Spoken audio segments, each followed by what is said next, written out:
So I had a joke I was going to start with, and I don't know. I'm not in the space to do it. So we're just going to dive right in to this week's cultivating different aspects of our being so that we can embrace those parts of us that are imperfect, and we can enliven those parts of us that are here to add to the world, that are part of our purpose for coming to this space. We're going to be looking at intuition, faith, and trust this morning. And there are key aspects for us to cultivate in order to walk through what can seem like very challenging day-to-day activities. All you have to do is watch the news. And, you have to then breathe and be able to tap into these things in order to be able to add to the light of the world rather than to become that same sadness, anger that we already have plenty of. It's there everywhere. We're exploring The Gifts of Imperfection by Brene Brown, and she has done a lot of research over decades in trying to understand what it is that people have that allow them to live from this wholehearted place, that allow them to live in that space of love, which requires being authentic and vulnerable, that requires us to follow guidance beyond what the world would tell us life should look and feel like, or what we're supposed to do or not supposed to do. Intuition is one of those attributes that we have come into this world with. However, most of us don't spend a whole lot of time cultivating it. For many people, that was pretty woo-woo. It was out there. It was only what psychics did and other people that lived in a different space than grounded in this human spiritual world. But intuition is a faculty, just like any other faculty we have, that can be cultivated, that allows us to receive guidance from God through the highest part of us. But it never comes through our heads. Intuition really can only be received through that heart space. So it's a different place we have to get in touch with and begin and be willing to trust it.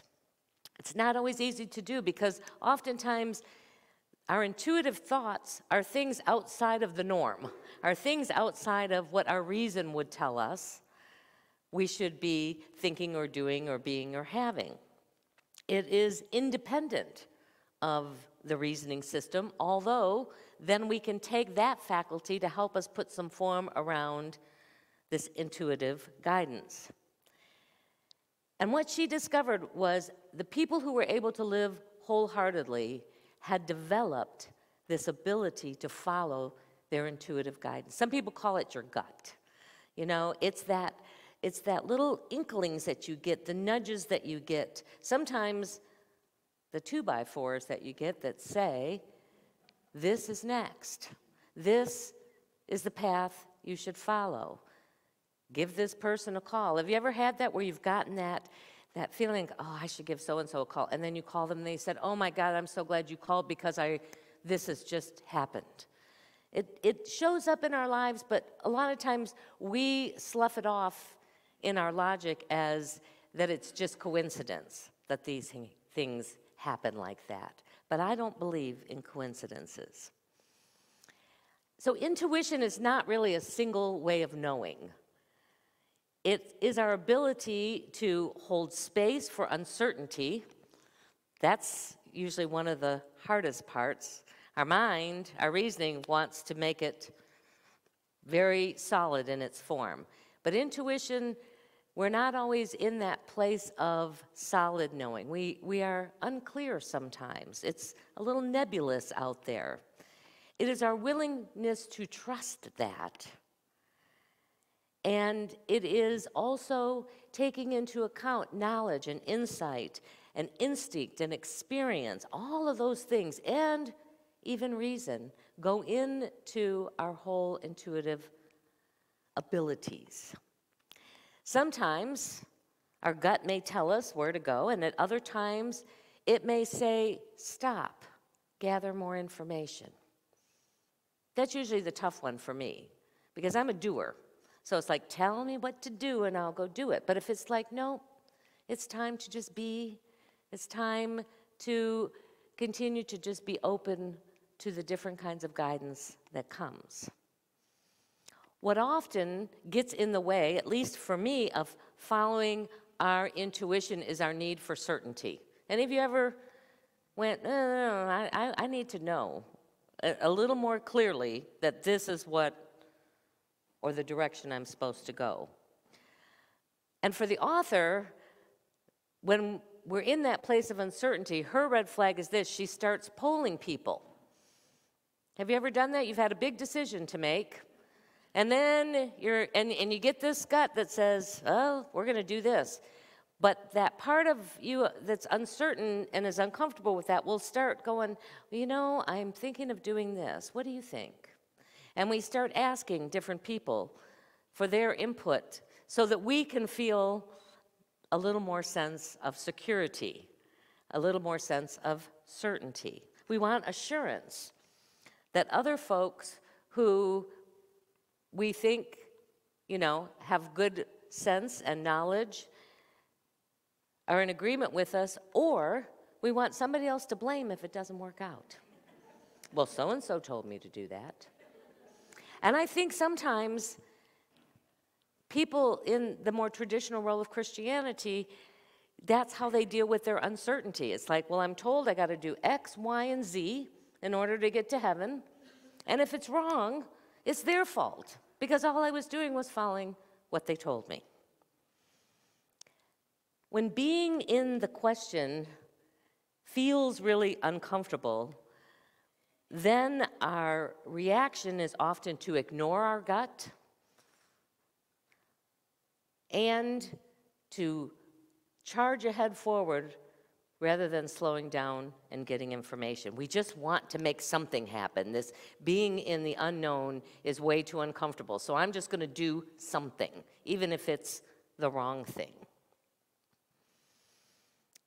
Charles Fillmore wrote in The Revealing Word that intuition is the wisdom of the heart. Just think about that. Intuition is the wisdom that is alive within us, that is being shared through that divine arena of wisdom that we can tap into. When one trusts Spirit and looks to it for the understanding, a certain confidence in the invisible good develops. This faith awakens the so-called sixth sense, intuition, or what the mystics called it, divine knowing. Through the power of intuition, we have direct access to all the knowledge and the wisdom of God. We don't have to know, but we have to be willing to tap into it. And our capacity to live guided by our intuition requires faith and requires trust. Otherwise, we may get lots of intuitive guidance, but unless we are willing to trust it and step out in faith, it probably never gets experienced in our lives. We need both, along with reason, to make meaning in an uncertain and always changing world. Faith in Hebrews 11, and I'm sure most of you have heard this, is faith is the assurance of things hoped for and the conviction of things not yet seen. Brene Brown started with that understanding, and then after all of these years of delving into how this shows up in people's lives, she developed this definition of faith. She says this: faith is a place of mystery, where we find the courage to believe in what we cannot see and the strength to let go of our fear of uncertainty.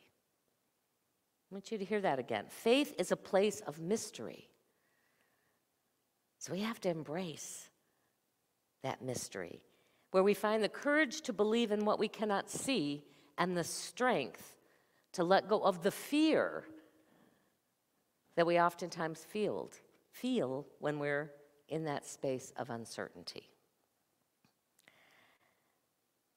Father Richard Rohr, who we've studied some, a modern day mystic, he observes this, and I thought it was an interesting observation. He says, "My science friends live in the principles of uncertainty. They live in the principles of the mysterious dark holes. This place where the universe is full of questions with very few answers." He said, "But many who consider themselves religious folks insist on an answer that's always true. We love closure, we love resolution, we love laws to direct us, while thinking we are people of faith." How strange the word faith has come to mean exactly the opposite. Ponder that this week. To live wholeheartedly, we are called to get comfortable with the uncomfortable.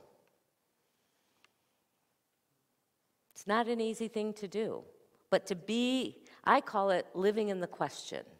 You know, half my life I'm living, I don't know. If you ask me, I'm like, I don't know. We shall see. But I'm willing, as guidance shows up, to take the next step to see what that looks like. To make space for uncertainty, to trust the many ways that we receive guidance, all those different aspects, and to know that in the center of all of it is God, is that creative source alive within us. In the book of James, the second verse, many thousands of years ago, they were grappling with these same questions, that place of uncertainty, that place of trying to follow the will, as they thought of it, of God in the midst of everything that was going on around them. And this is what the advice was to the people of that time. He was speaking to the communities who were grappling with these very same issues. And he writes this, he says, "Don't run from tests and hardships, brothers and sisters. As difficult as they are, you will ultimately find joy in them if you embrace them with your faith. If you open yourself, they will teach you true patience and endurance.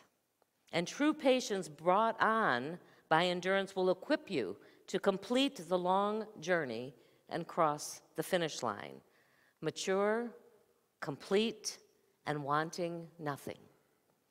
If you don't have all the wisdom needed for this journey, then all you have to do is ask. You ask God for it, and it will be given. He gives lavishly and never scolds for asking.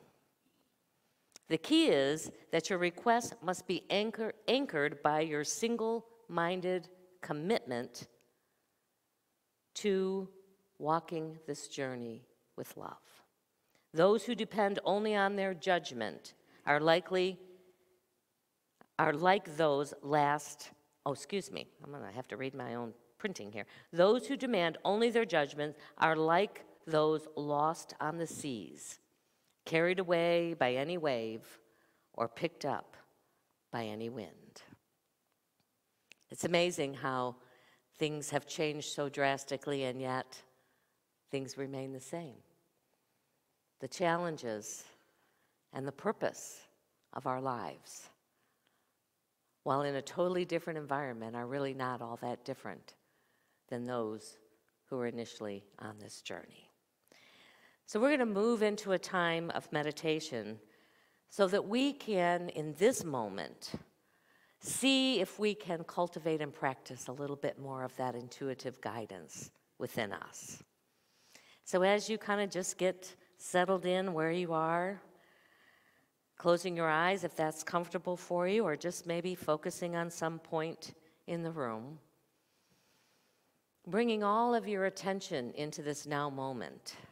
As you breathe, let your thoughts just gently slow down.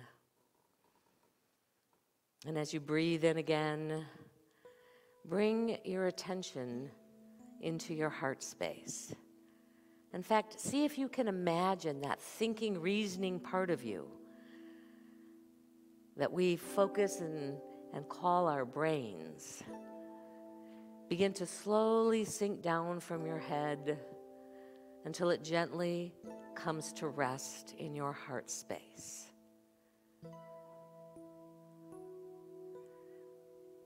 Breathing once again. Almost imagine you are now breathing out of your heart. Breathing in and breathing out. So that is the very center of your being and awareness in this moment.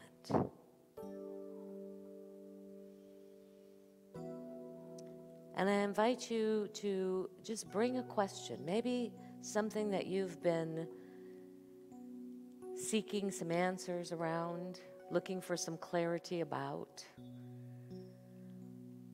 guidance around a new direction that you're feeling called or led to move into. And bring that question into your heart space, and then simply just be quiet and listen. And we listen with different parts of our being.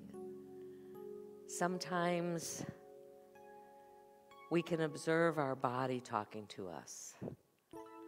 We can feel a certain rush of energy when a thought floats by. There might be certain emotions that arise, an excitement around a certain idea. Or maybe a thought pops in to this sacred openness that guides us, if we're willing, to exactly what's next. Maybe not the whole picture, but just what's next. Where am I being called?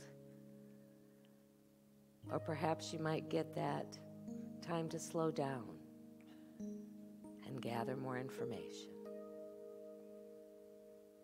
So we're just going to move in to a short time of silence.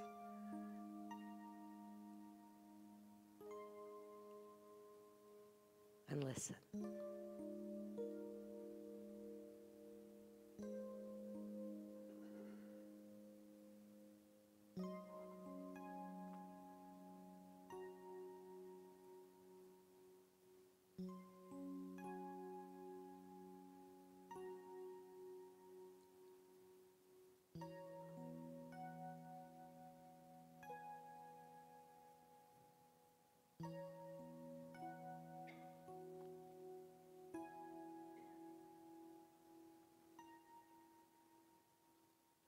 And if nothing comes in this short moment, just know that there will be those moments in this day and in the days to come. If you're paying attention to the right and perfect next steps. Might be something you read, a conversation you have with somebody. Allow yourself the space and the willingness to be in the question and the courage to move forward when that time comes. As you begin to bring your attention back to this time and to this space, feel that sense of faith and trust in knowing that you are always guided on this journey. We just need to be willing and be open to receiving it. And for that, there's deep gratitude overflowing in this moment. As you take another deep breath, just allow yourself to be back present in this room. And when you're ready, you can open your eyes.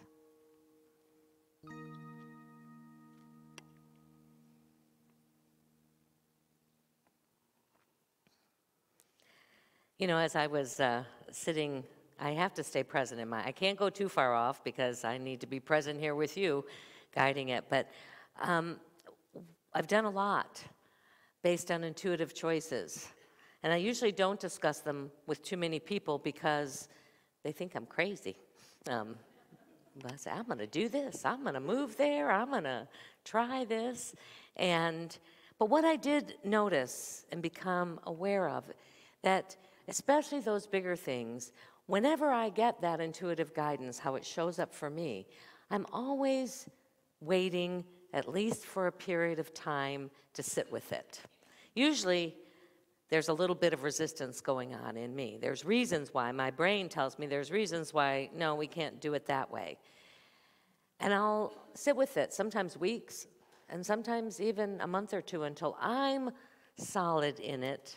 And then usually, especially if it involves a major life change, then I have to talk with my husband about it and see where he's at and then begin the process from there. So, you know, I think it's good to take action, but when you're working, especially in big shifts in your life, what's another week or two or a month, you know, to really just get that solidified in your own being.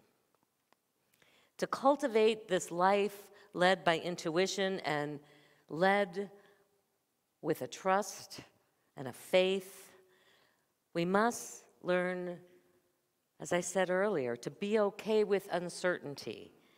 It's the opposite of what our humanness is usually comfortable in. It craves that sense of certainty, that sense of believing, at least, in our own elusive nature that we know exactly how things are and what's going on.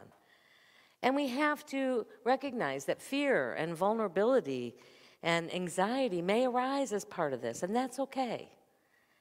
It's simply our reaction to not knowing. It's not guidance that we're going in the wrong direction. So I wanted to leave you with a couple of suggestions to begin, because it doesn't happen unless we practice with it. It doesn't happen unless we learn how that shows up for us, and it's going to be different for each person. But we're called to at least have a part of our daily process to be still. We can't hear intuition if we're constantly in the noise of life. It just can't quite get through. So getting still, whatever that looks like for you, it doesn't mean you have to be in a lotus position oming. It just means that you have to step away long enough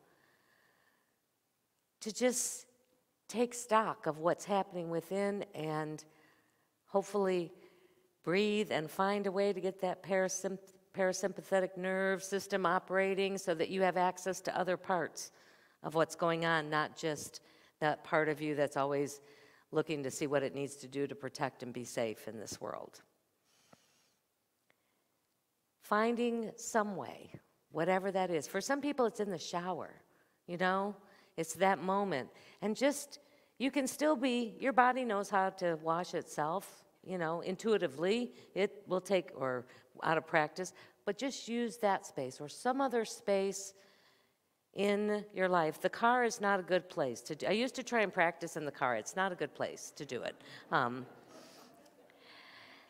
And to immerse yourself, I think, with inspiration and awarenesses of how other people might have done this. It doesn't mean that you're going to do it the same way, but it inspires you to go, wow, look at what's possible when I'm willing to do this. You know, one of the things that I used to do as a regular practice, and I did this mainly when I moved to Roanoke because it was a foreign city for me. It's a small city, and you got out into nature pretty quickly. Roanoke was 5 miles, and this is Virginia, not Texas, from about Square.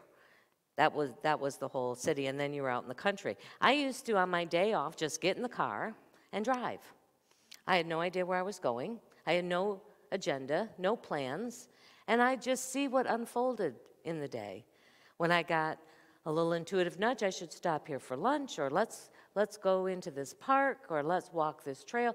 Well, I never knew what the day was going to look like, or half a day, whatever I could ascribe to it. And I had many amazing connections with people that I hadn't met before. I had many amazing adventures and got to see some really beautiful spaces in this world. Not intentionally, but as part of just being willing to go, I call it to just go with the flow, wherever I was being called. I had a few harrowing things. I was up in Colorado and taking a training, and the mountains were right there. I thought, well, this would be a fun day. I've got a rental car. Let's just go up in the mountains and see what happens. And there was still a fair amount of snow, although most of the roads were pretty clear. And I did have my GPS. Thank God we have, that was my backup plan. If I got totally lost, I could, hopefully that would guide me back down. But I ended up, all of a sudden, it's like, turn here. So I'm like, okay, I turn there. And the next thing I knew, I was going straight down on this icy road with the cliff, this precipice right here. And I'm like, what the heck? I was not real happy with my intuitive guidance in that moment, but I managed to very slowly get down to the bottom of the hill. And I have to tell you that I've never been so awe-inspired of the scene that presented itself to me once I could breathe again and I could let go of my anxiety, that I never would have discovered if I hadn't been following this process. And it took a lot of faith and trust in myself and in those angels guiding me down this icy little road. There's a couple of books that the author recommends that I've read that I think are wonderful. And one of them is called When the Heart Waits. It's one of those, if you have a hard time you're always just wanting to, let's get it done, get it. When the Heart Waits by Sue Monk Kidd. And then there's also another one, Comfortable with Uncertainty by Pema Chodron. Both of those are really good books if this is something that is newer to you and you want to explore it a little bit more. And ultimately, if you find yourself in that place feeling anxious or scared or unsure, find an affirmative prayer that will help anchor you back into the awareness of God in the midst. The one that she uses, and I think it's a beautiful prayer, it's probably one that you've spoken before, and we're going to do it affirmatively today, is the Serenity Prayer. You ready? Ready to put your voices behind this? All right, here we go. Let's do it together. God, grant me the serenity to accept the things I cannot change, the courage to change the things I can, and the wisdom to know the difference. Well, it is our opportunity now to share of our financial good with this community. It is through the many channels in which we receive, including each of you, that allow us to do what is ours to do and to be that place and that space of transformation and making a positive difference in our world. And so in just a moment, the ushers are going to invite you to come up row by row and place your gift in the larger basket. And then we have an affirmation in the smaller basket that Spirit has chosen for you this week to bless you.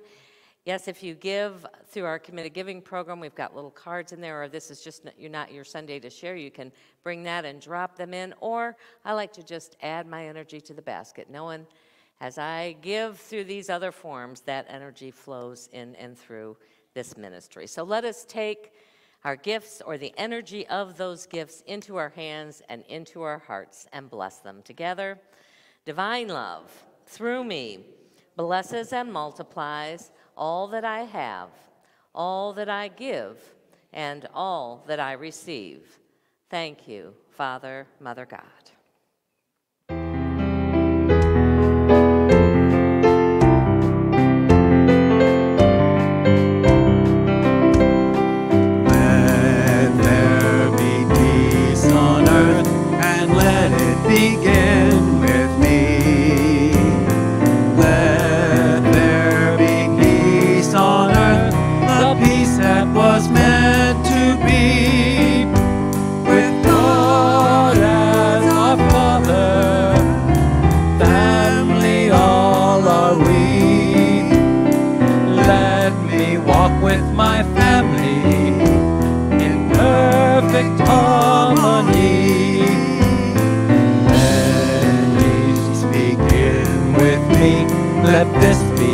moments now.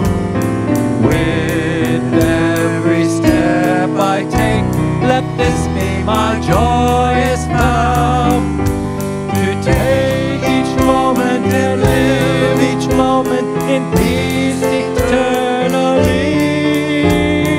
Let there be peace on earth, and let it begin with me.